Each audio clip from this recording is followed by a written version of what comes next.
Un niño de 6 años sujeta la manga de una enfermera en un pasillo de hospital y le susurra una advertencia que nadie más quiere escuchar.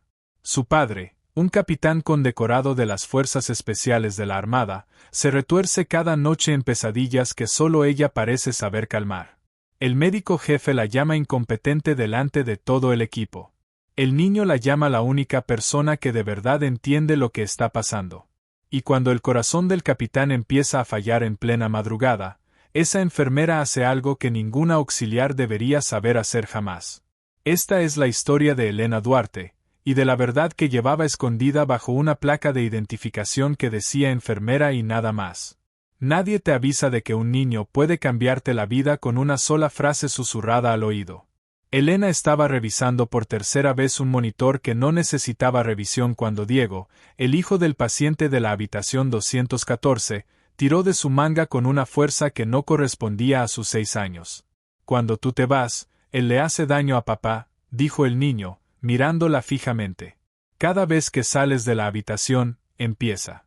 Tienes que quedarte. Elena no se sobresaltó. Había entrenado su cuerpo durante años para no sobresaltarse, en lugares muy distintos a un hospital. Se agachó hasta quedar a su altura y le dijo con voz tranquila que no se iba a ir a ningún sitio, que su padre estaba a salvo. Pero Diego no la creyó. Llevaba 4 noches durmiendo en el sillón junto a la cama de su padre, y en esas 4 noches, Elena había sido la única persona del hospital a la que él permitía acercarse. Al otro lado de la sala, el doctor Fernando Ibarra la observaba con los brazos cruzados, como llevaba haciendo toda la semana, como si ella fuera una mancha en su unidad impecable. Señorita Duarte, dijo, pronunciando su apellido como si le supiera mal en la boca, cuando termine de hacer de traductora del hijo del paciente, necesito hablar con usted. Elena se incorporó, se alisó el uniforme azul cobalto, comprobó que su placa estuviera bien colocada, y lo siguió 3 pasos fuera de la habitación, lo suficientemente cerca para que Diego siguiera viéndola, lo suficientemente lejos para que el niño no oyera el tono que Ibarra reservaba para quienes consideraba inferiores. Las constantes del capitán Herrera llevan 4 noches inestables, dijo Ibarra. La única intervención que ha funcionado es que usted se siente con él. No la medicación, no mis órdenes. Usted. Solo hablo con él, respondió Elena. Usted hace mucho más que hablar con él, dijo Ibarra, entornando los ojos. He revisado su expediente. Grado medio de enfermería, sin especialización en trauma, sin certificaciones adicionales. Y sin embargo es usted la única persona de esta planta capaz de traer de vuelta a un militar condecorado desde el lugar al que se va su mente a las 3 de la madrugada. Quizás simplemente se me da bien mi trabajo, dijo ella. Nadie es tan bueno en un trabajo para el que nunca lo entrenaron, respondió él, y las palabras cayeron más pesadas de lo que probablemente pretendía. Ibarra había construido toda su carrera sobre credenciales, una pared llena de títulos enmarcados que nunca dejaba que nadie olvidara. No confiaba en nada que no pudiera rastrear hasta un diploma, y jamás entendería el tipo de entrenamiento que no viene acompañado de papeles. El capitán Herrera es un veterano de combate con estrés postraumático documentado y una herida quirúrgica todavía en proceso de curación, continuó Ibarra. Necesita valoración psiquiátrica, no una enfermera que se le da bien tratar con un niño asustado. Voy a solicitar el traslado a psiquiatría por la mañana. Todavía no está preparado para eso, dijo Elena. No está preparado para muchas cosas, respondió Ibarra. Y esa no es decisión suya. Elena sostuvo su mirada un segundo más de lo que debería sostenerla una enfermera. Fue un viejo instinto, el de no romper el contacto visual primero, el de no dejar que nadie piense que has perdido el hilo. Se dio cuenta demasiado tarde y bajó los ojos medio segundo después de lo debido. Ibarra lo notó. Notaba todo lo que no encajaba con la idea que tenía de ella. Doctor Ibarra, dijo entonces otra enfermera asomando la cabeza por la cortina, el monitor de la 214 está haciendo algo raro. Elena ya se estaba moviendo antes de que terminara la frase. El capitán Isen Herrera yacía en la cama exactamente igual que las 4 noches anteriores, con la vía intravenosa fijada a la mano y el vendaje del pecho visible sobre la bata, cubriendo la incisión de una operación torácica que le había salvado la vida apenas una semana antes. 45 años, 9 despliegues, un rango que hacía que la mayoría del personal bajara la voz al leer su historial. Tenía los ojos abiertos. Era el tipo de mirada equivocada, la de alguien cuyo cuerpo está presente pero cuya mente ha viajado a otro lugar completamente distinto, y en cuestión de segundos, el monitor detrás de él empezó a subir de forma alarmante, mientras las manos del capitán se aferraban al borde de la cama con una fuerza que ningún médico en aquella planta iba a saber interpretar correctamente. Nadie en aquella habitación sabía todavía que lo que estaba a punto de pasar iba a cambiar la vida de 3 personas para siempre. El monitor detrás del capitán Herrera seguía subiendo, 138, 144, 151, y su respiración se había vuelto corta y desesperada, como si estuviera atrapado en un lugar donde nadie en esa sala podía llegar a tiempo. Diego, apártate un momento, cariño, dijo Elena, y para su alivio el niño obedeció al instante, retrocediendo hasta la puerta donde otra enfermera lo sujetó por los hombros. Ibarra llegó a la cortina un segundo después, ya con la mano en el botón de emergencia. Está taquicárdico, voy a avisar al equipo de respuesta rápida, dijo. Espere, respondió Elena, sin mirarlo siquiera. Estaba observando las manos de Herrera, que se movían contra la barandilla de la cama en un ritmo demasiado preciso para ser casualidad. 3 golpes, pausa, 2 golpes, pausa. Cualquier otra persona lo habría confundido con un temblor. No era un temblor. Era una señal de auxilio, del tipo que se graba tan profundo en un operador que sobrevive incluso cuando el resto de la mente se apaga por completo. Capitán Herrera, dijo Elena, y colocó la palma de la mano firme contra su pecho, sin dudar ni un instante. Comprobación de estado. No está en el terreno. Necesito que sus ojos me miren a mí. La cabeza del capitán giró hacia su voz, como si algo en su interior reconociera aquel tono antes de que su mente consciente pudiera procesarlo. Respire conmigo, dijo ella. Inhale contando 4. Su pecho subió bajo la mano de Elena, temblando, pero subió. Aguante 4 segundos. Detrás de ella, Ibarra se había quedado inmóvil, con el teléfono a medio levantar, observando algo para lo que claramente no tenía explicación. Exhale contando 4. El monitor empezó a bajar.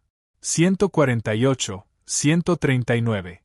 No era rápido, pero era la dirección correcta, y los ojos de Herrera por fin enfocaron, por fin encontraron el rostro de Elena en lugar de la batalla que su mente había estado reviviendo.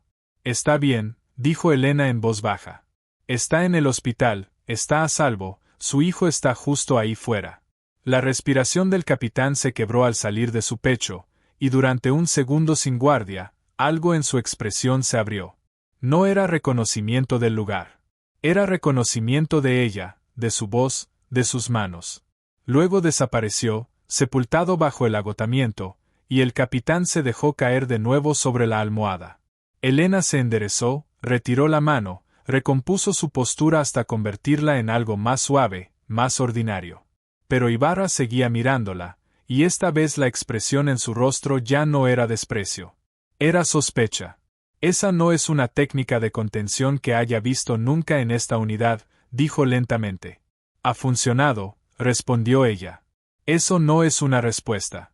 Es la única que va a obtener por ahora, doctor. Su paciente necesita descanso. En la puerta, Diego la observaba con una expresión demasiado adulta para un niño de 6 años.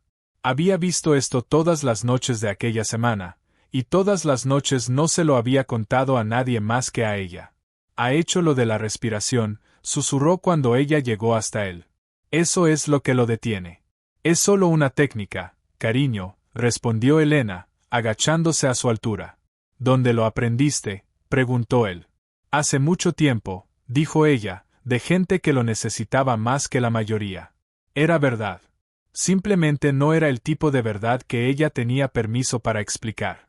Aquella noche, mientras terminaba de anotar las constantes del capitán con manos firmes y una mente que ya no lo estaba tanto, Diego volvió a tirar de su manga, esta vez con la voz más baja, como si llevara días acumulando el valor para decirlo.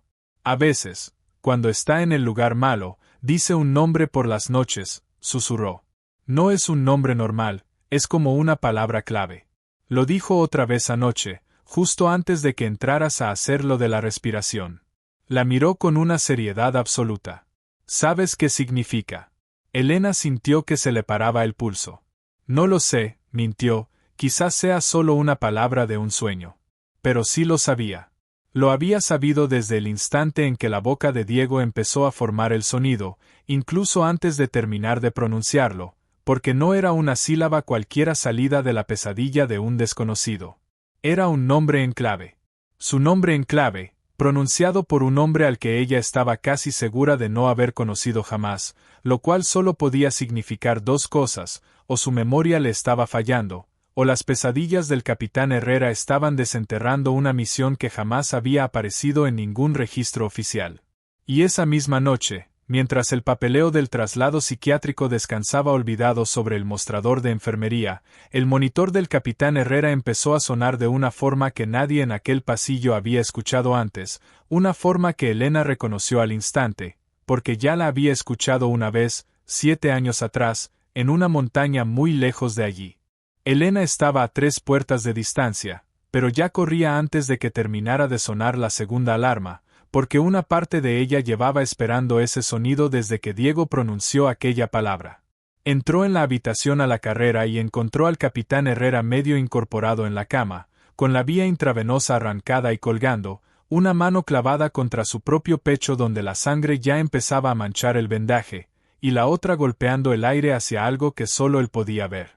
Tenía los ojos abiertos y vacíos, igual que la otra vez, pero peor. Su cuerpo ya no estaba paralizado. Estaba luchando. Avisada seguridad, dijo una enfermera desde la puerta.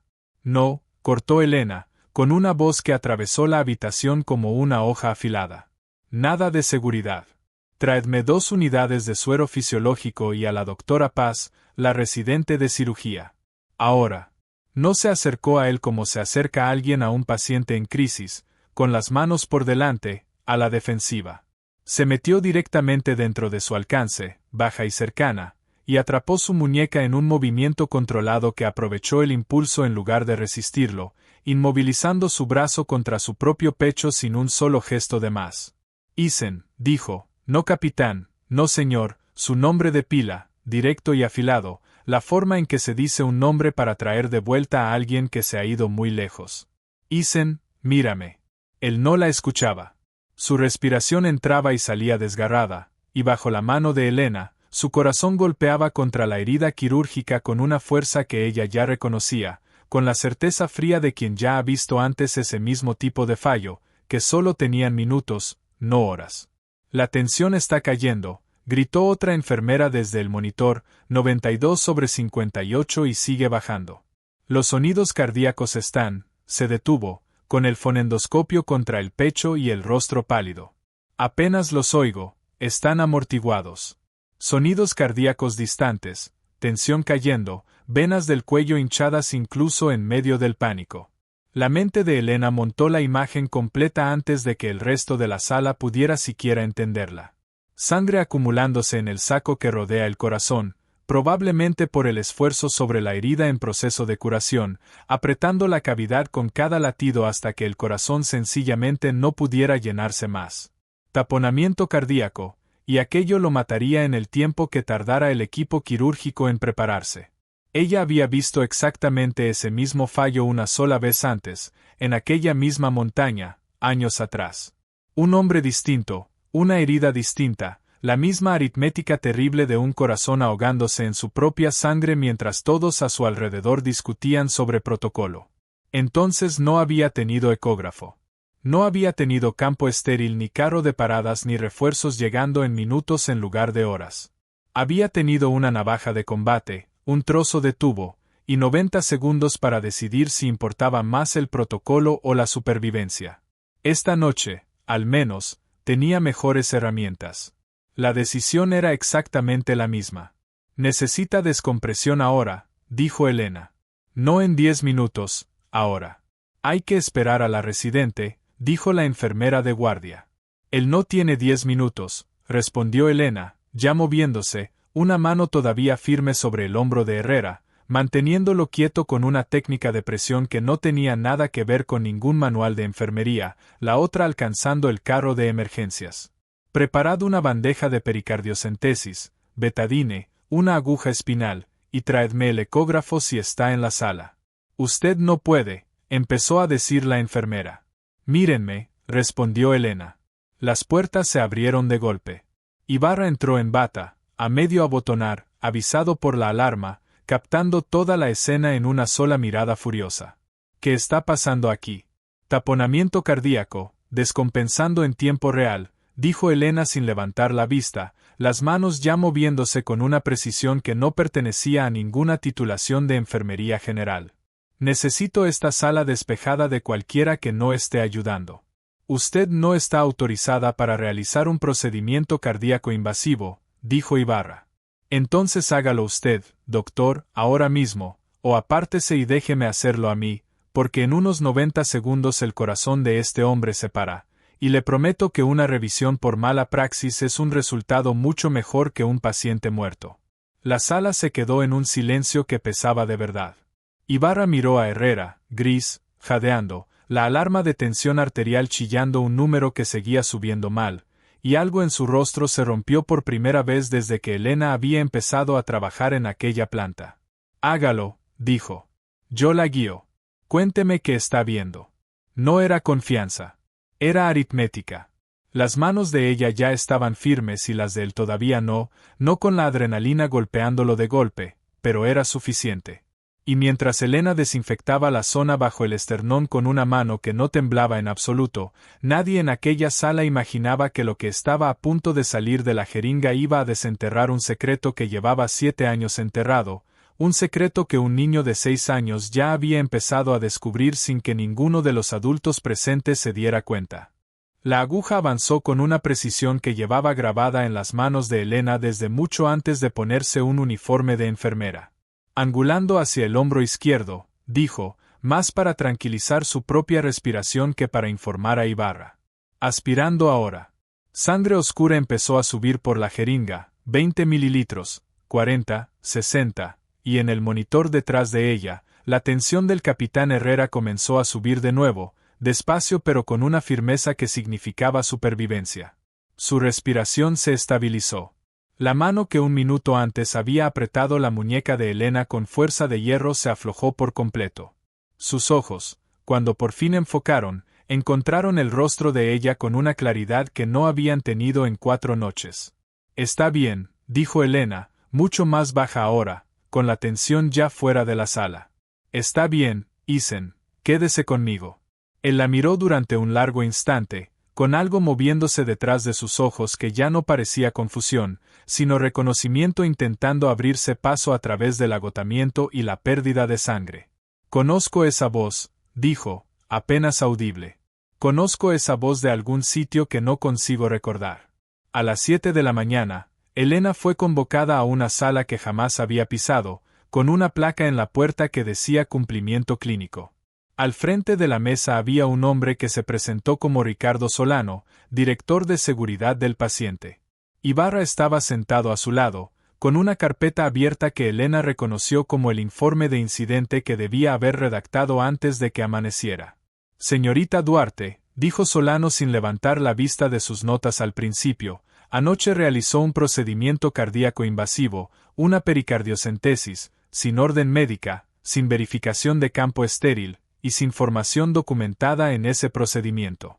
Ese paciente está vivo gracias a lo que hizo usted, quiero dejar eso claro, pero tengo un hospital al que responder y un colegio de enfermería que me va a preguntar por qué una auxiliar sin especialización realizó un procedimiento que la mayoría de nuestros adjuntos solo hacen bajo supervisión. Lo entiendo, dijo Elena. ¿Lo entiende de verdad?, preguntó Ibarra, inclinándose hacia adelante. Porque lo que yo entiendo, señorita Duarte, es que se movió como alguien que ha hecho ese procedimiento antes, más de una vez, en condiciones considerablemente peores que una habitación de hospital con ecógrafo y carro de paradas. Elena no dijo nada. El silencio pesó más que cualquier respuesta. He revisado su expediente personal esta mañana, continuó Ibarra. Grado medio de enfermería hace 2 años, sin empleo clínico previo, sin servicio militar registrado en ningún sitio, y sin embargo anoche realizó medicina de trauma de campo con una precisión que no he visto lograr a residentes de cirugía después de 6 años de formación. Necesito que me lo explique, no para el informe, para mí. Habría sido fácil, en ese momento, seguir mintiendo. Elena había construido toda una vida sobre la facilidad practicada de una buena tapadera. Pero pensó en Diego, sentado con las piernas cruzadas en aquel sillón, escuchando a través de una cortina, cargando una advertencia que nadie más quiso tomar en serio hasta que casi le cuesta la vida a su padre. Pensó en la palabra que Herrera había pronunciado en la oscuridad, un nombre en clave que no pertenecía a la pesadilla de un desconocido, y en aquella ladera de montaña 7 años atrás, donde había sostenido a un operador herido cuyo rostro nunca vio con claridad entre el humo y el polvo. Antes de ser enfermera, dijo Elena despacio, serví en el ejército del aire, piloto de caza, y después enlace de rescate en combate tras una eyección que puso fin a mi actividad de vuelo. Dejé el servicio hace 3 años. Mi documentación de baja está sellada bajo una revisión de clasificación que no puedo detallar, por eso no aparece en una comprobación de antecedentes estándar. Solano dejó de escribir. Me está diciendo que tiene formación militar en trauma que no aparece reflejada en ningún sitio de su expediente laboral, dijo con cuidado. Le estoy diciendo que he estabilizado heridas peores que las del capitán Herrera en condiciones peores que esta sala, más veces de las que puedo contar con las 2 manos. Usé esa formación anoche porque era lo único que se interponía entre él y una parada cardíaca. Volvería a hacerlo. Ibarra la estudió durante un largo momento, olvidando por completo la carpeta frente a él. ¿Por qué ocultarlo?, preguntó finalmente. Podría haber trabajado como técnica de trauma, como médica de vuelo, algo que aprovechara lo que realmente sabe. ¿Por qué enterrarlo bajo un título de enfermería y fingir que nunca existió? Era la pregunta que ella jamás había respondido en voz alta, ni siquiera a sí misma, en los años desde que entregó sus alas. Porque la última extracción que dirigí no salió como las demás, dijo. Saqué a todos con vida. No saqué a todos enteros. Pasé 2 años diciéndome que si dejaba atrás cada pieza de quien había sido, podría dejar de cargarla. La enfermería me pareció la versión más cercana a ese trabajo que no me obligara a seguir siendo ella. Resulta que puedes cambiarte el nombre y el uniforme. Lo que no puedes es soltar el entrenamiento. Sigue ahí cuando alguien lo necesita. La sala quedó en silencio un largo momento, hasta que Solano levantó la vista con una expresión que Elena no esperaba. El capitán Herrera, dijo finalmente, lleva 1 hora despierto pidiendo hablar con usted. Dice que recuerda algo. Y quiere decírselo a usted en persona. Elena sintió algo tensarse en su pecho que no tenía nada que ver con la adrenalina. Me gustaría verlo, dijo. Ibarra cerró la carpeta frente a él, más despacio de lo necesario, ganando un instante para sí mismo. Esta conversación no ha terminado, señorita Duarte, dijo, pero por primera vez desde que Elena lo conocía, su voz salió sin ningún filo. Anoche la vi salvarle la vida a un hombre haciendo algo que ninguno de mis residentes habría sabido manejar. Sea lo que sea que fue usted antes, sigue siendo la razón por la que él respira. Sería un necio si no escuchara al menos el resto de la historia.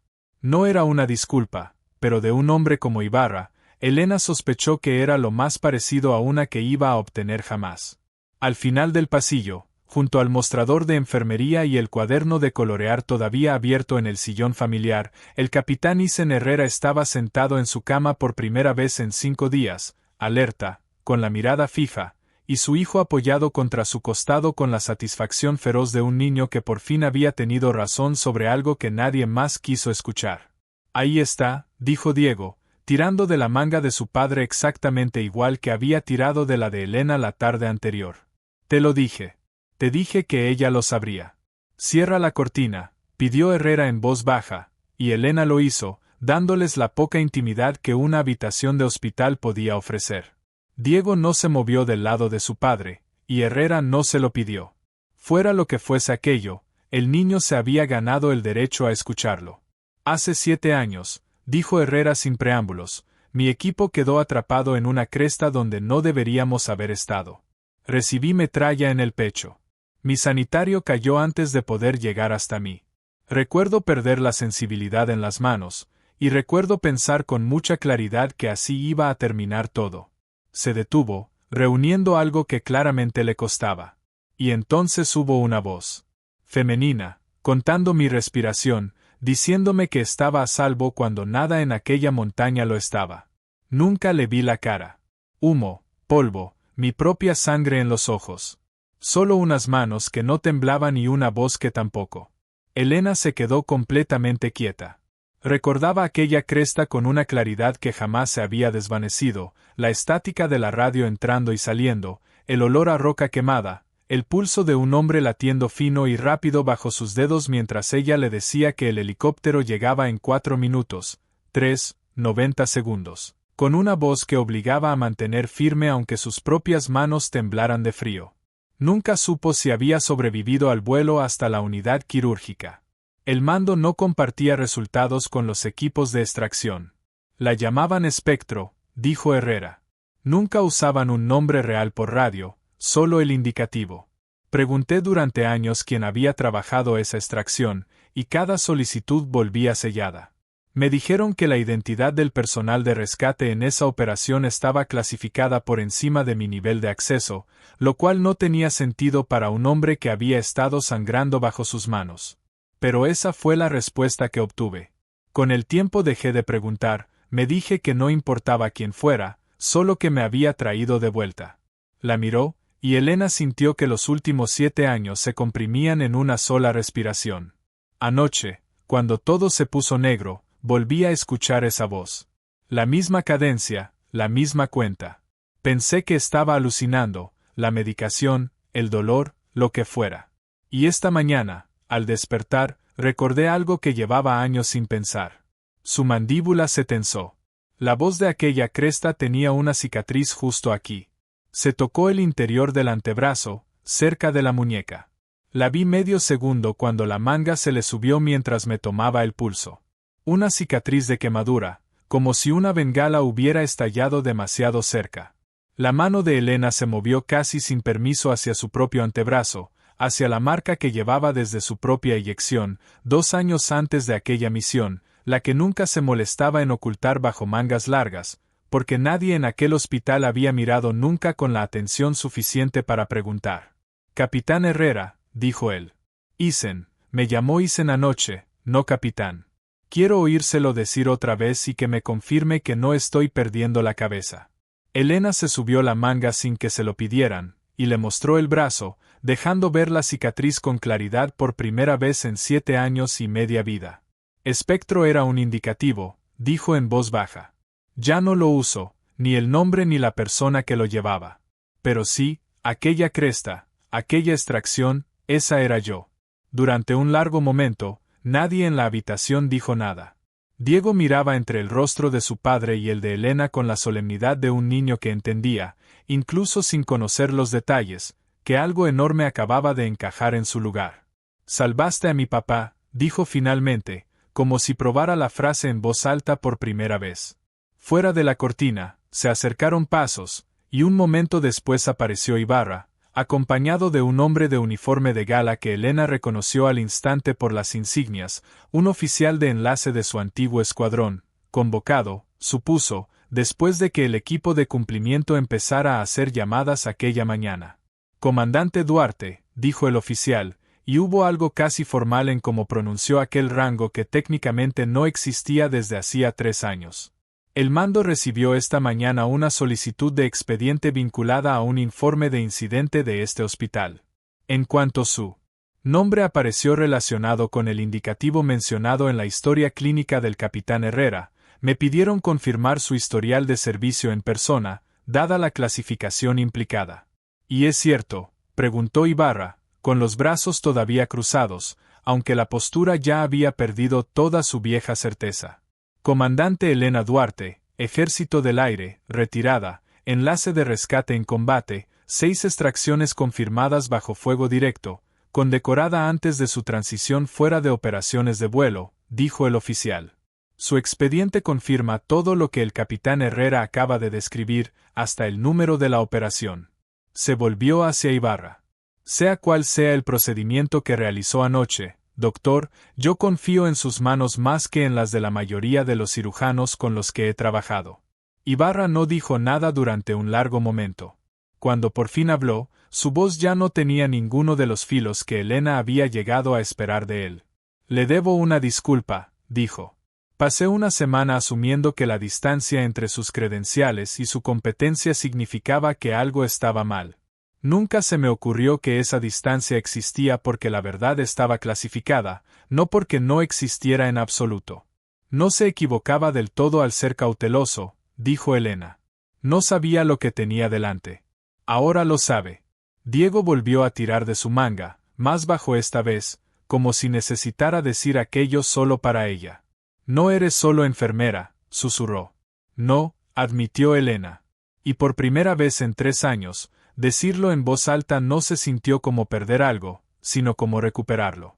La revisión del colegio de enfermería duró 3 semanas, y al final apenas fue una revisión. El director de seguridad del paciente presentó un informe documentando circunstancias excepcionales, respaldado por una carta firmada de su antiguo escuadrón confirmando que su formación médica de combate superaba con creces el alcance del procedimiento en cuestión.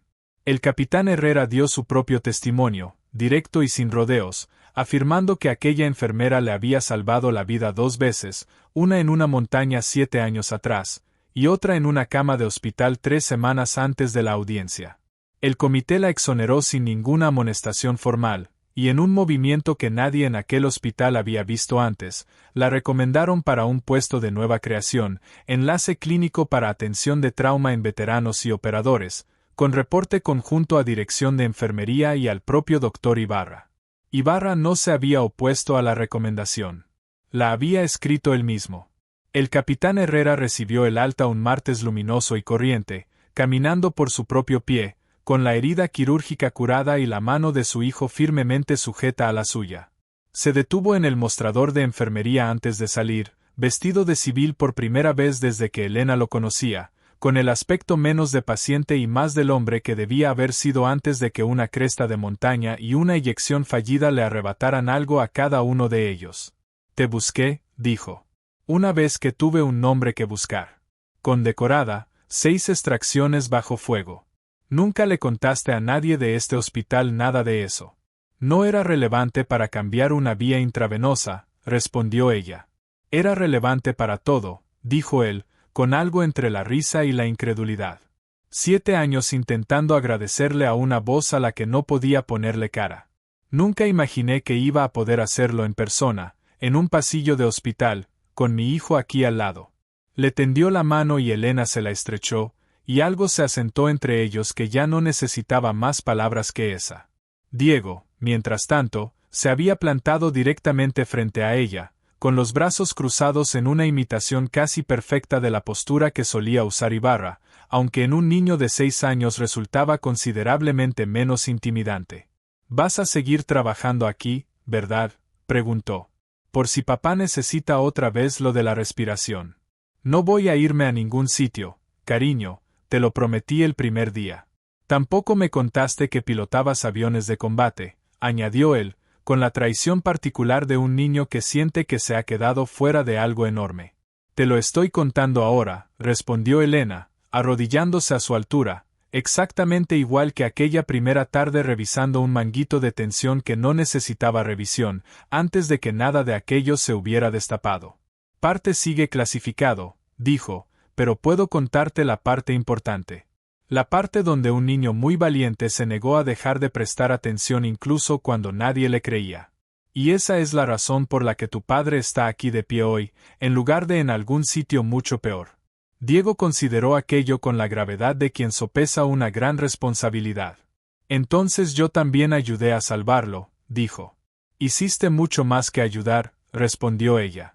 «Fuiste el único que notó que algo estaba mal cuando todos los adultos de este edificio, yo incluida, estábamos demasiado ocupados siguiendo el manual de siempre.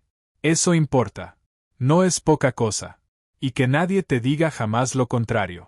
Elena Duarte los vio cruzar juntos las puertas del hospital, padre e hijo, hacia la luz ordinaria de la mañana, y sintió que algo en su pecho se aflojaba después de 7 años atado con fuerza desde una ladera de montaña y una carrera que había intentado doblar hasta hacerla lo bastante pequeña para olvidarla. No había dejado atrás su entrenamiento al cambiarse el nombre. Ahora lo entendía. Simplemente había estado esperando a la persona correcta que volviera a necesitarlo, y a un niño lo bastante valiente como para insistir, contra todos los adultos escépticos a su alrededor, en que lo que había visto importaba. A veces las advertencias más importantes no llegan por canales clasificados ni informes de inteligencia. A veces llegan de un niño tirando de tu manga en un pasillo de hospital, contándote la única verdad que nadie más estaba prestando suficiente atención para escuchar. El rango y el título solo te dicen lo que alguien llevaba encima antes. Nunca te dicen de lo que esa persona es capaz en la habitación, en el momento exacto en que de verdad importa.